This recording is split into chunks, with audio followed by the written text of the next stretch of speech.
دائما ابدا علی حبیبک خیر الخلق کلہم۔ 20ویں اور 19ویں پارے کی تلاوت سماعت کر رہے تھے۔ سورہ فرقان کی تلاوت سنی، پھر اس کے بعد سورہ نمل کی تلاوت سماعت کی۔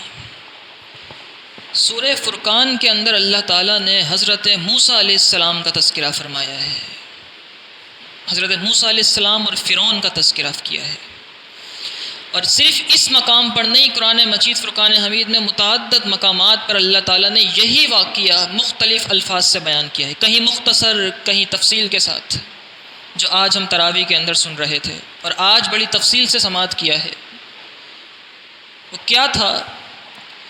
یہ ہے کہ اللہ تعالیٰ نے حضرت موسیٰ علیہ السلام کو حکم دیا کہ اے موسیٰ جائیے فرعون کو تبلیغ کیجیے، نبوت سے سرفراز فرمایا، آپ نے اعلان نبوت کیا، اور پھر اللہ کے حکم سے فرعون کے پاس جب جانے لگے، حضرت موسیٰ علیہ السلام کی زبان میں کچھ لکنت تھی۔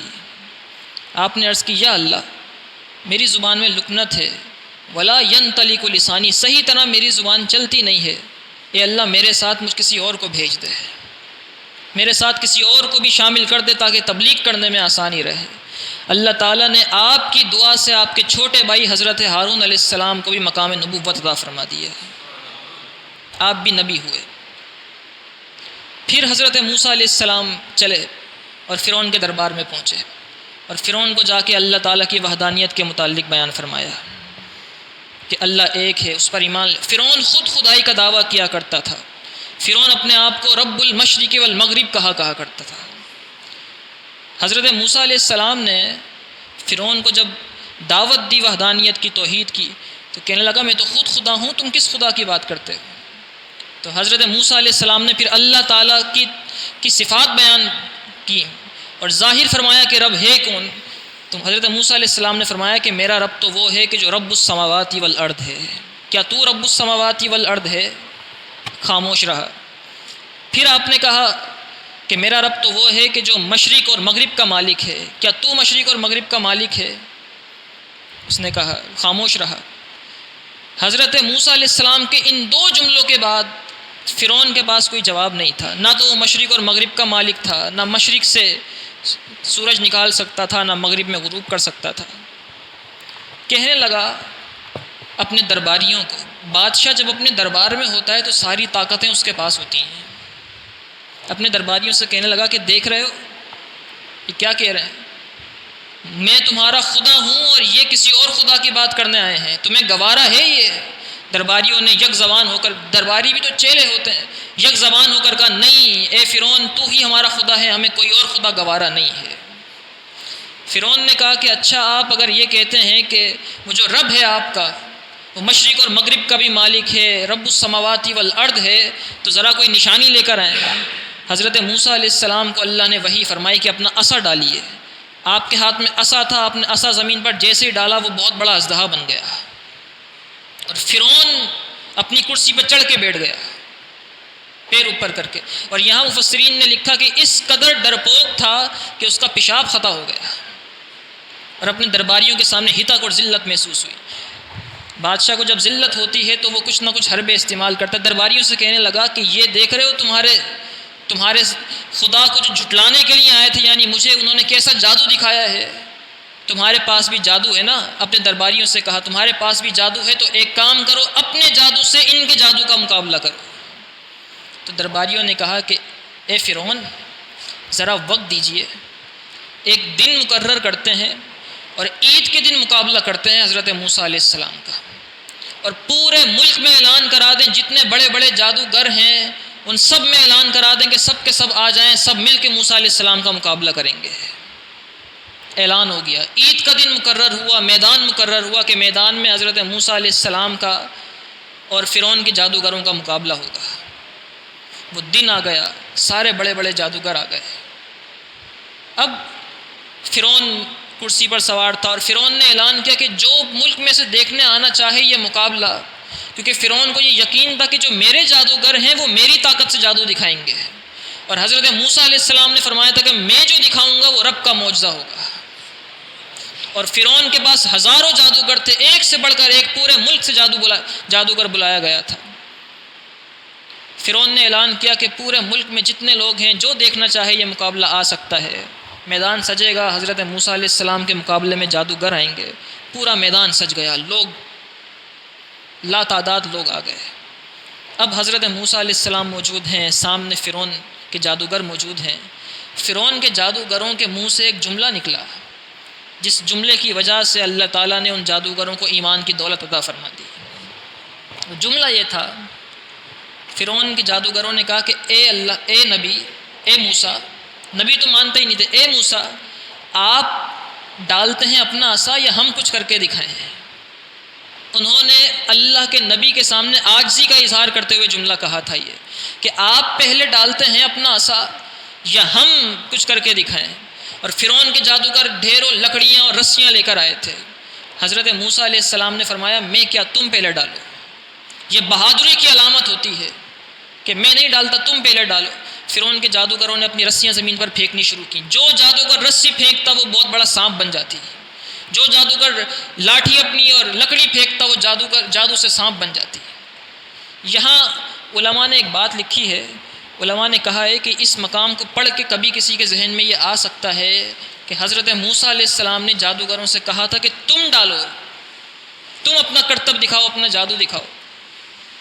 تو جادو تو کرنا حرام ہے، کفر ہے جادو کرنا، اور نبی کبھی کفر کی اجازت نہیں دے سکتا، نبی کبھی کفر کرنے کا حکم نہیں دے سکتا۔ تو حضرت موسیٰ علیہ السلام یہ کیوں کہہ رہے تھے جادوگروں سے کہ اپنی لکڑیاں ڈالو اور اپنا جادو کر کے دکھاؤ؟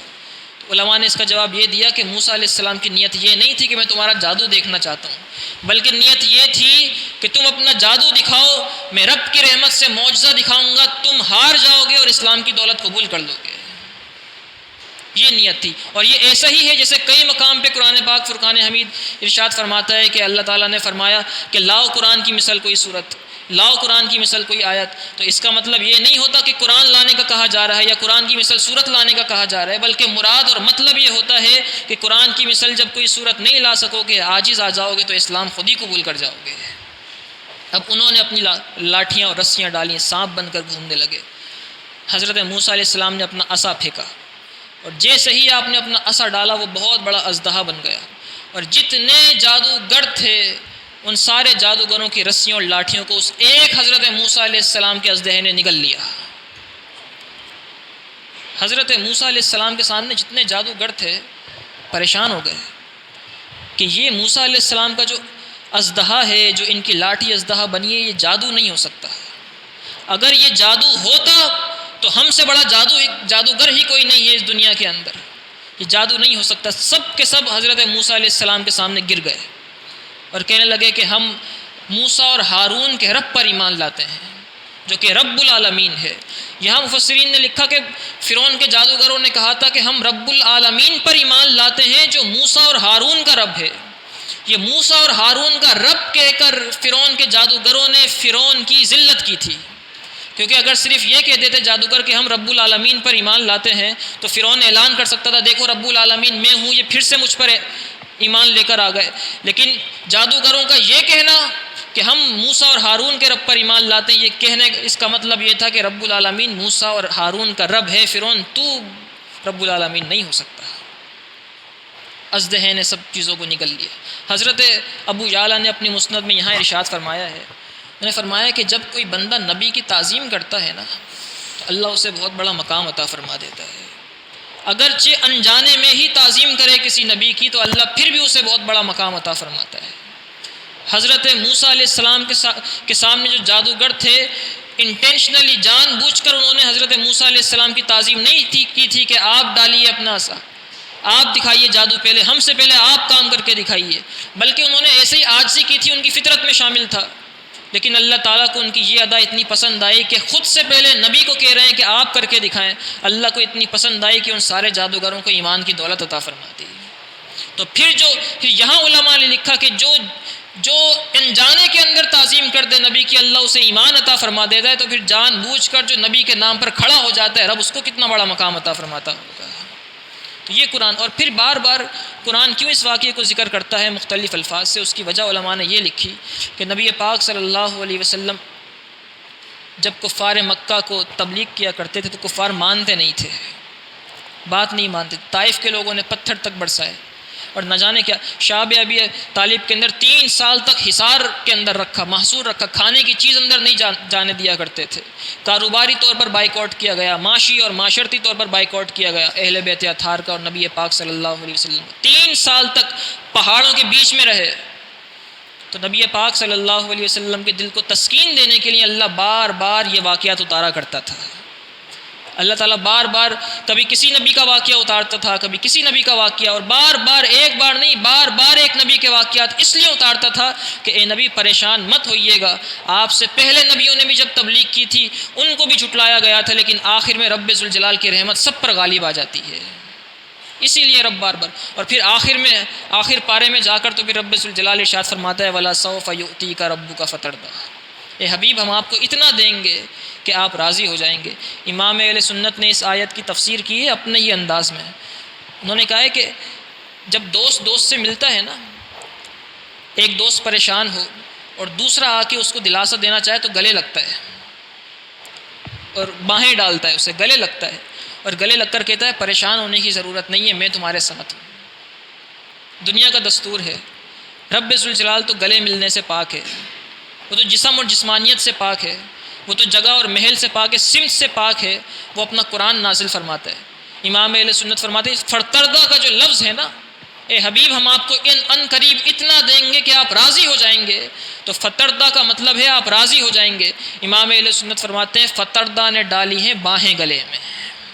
یہ فتردہ کا جو لفظ نازل ہوا ہے ایسے ہی نہیں نازل ہوا، گویا کہ اس طرح اتارا گیا ہے کہ نبی پاک صلی اللہ علیہ وسلم سے بغل گیر ہو چکا ہے۔ اور پھر کہتا ہے امام اہل سنت نے ارشاد فرمایا فتردہ نے ڈالی ہیں باہیں گلے میں کہ ہو جائے راضی طبیعت کسی کی۔ نبی پاک صلی اللہ علیہ وسلم کی طبیعت مطہرہ کو راضی کرنے کے لیے رب نے یہ لفظ اتارا فتردہ نے ڈالی ہیں باہیں گلے میں کہ ہو جائے راضی طبیعت کسی کی۔